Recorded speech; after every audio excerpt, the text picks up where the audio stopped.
My name is Hugh Lee. I'm an independent consultant. I've worked for a number of other companies in the past, but for a long time now I've worked for myself.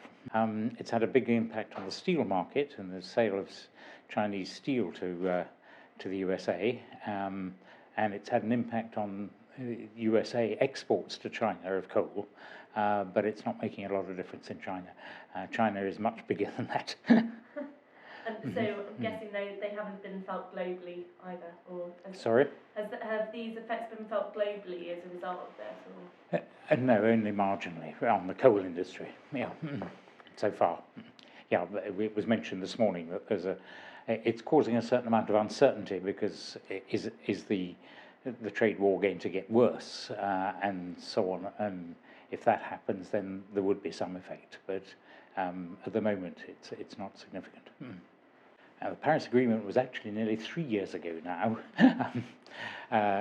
and as was again shown in most of the conference, it's had very little effect yet on the coal market. It's just beginning to, in a number of respects, that firstly the price of carbon on the European trading system is going up rapidly, and that is beginning to affect the market for coal in Europe. It's beginning to mean that gas is becoming more competitive, and so the market is declining. The other effect is that the governments, many European governments, are very keen to eliminate coal or to reduce coal-fired generation to a low level, and so the UK has said that it'll eliminate coal-fired generation by 2025. France has said it will do it by 2023. Germany has introduced a coal commission whose purpose is to work out when the hard coal or coal and lignite will be eliminated. But that commission is due to report by the end of this year, but I have my doubts about whether it will do because it's going to be such a tough political issue in Germany. So it's beginning to have its effect, and the announcement by the IPCC about 3 weeks ago that we've really got to do much more. The Paris Agreement said that we had to limit global warming to well below 2 degrees.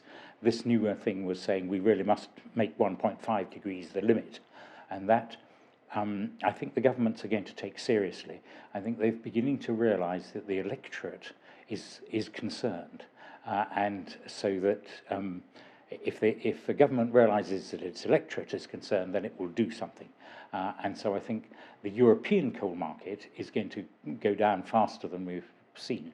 But that's Europe.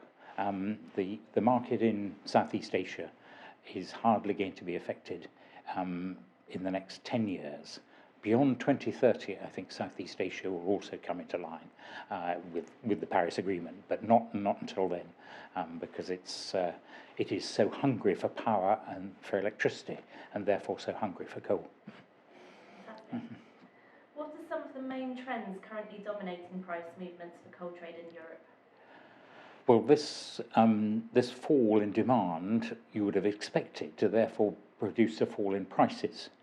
But coal is a global commodity, so the price in Rotterdam is closely tied to the price in Australia and the price in Japan and China. And so the price in Europe has actually gone up with the falling demand in Europe. And in fact, the net effect is that these things that I was just describing are not having an effect on prices because of what's happening in Southeast Asia and the Pacific market. Prices are going to, most people feel, and again this has been said in different presentations today, most people feel that prices are going to be relatively stable in the next 2 or 3 years, that demand is going to increase a little, and because it's going to increase quite a bit in Southeast Asia, but fall in Europe.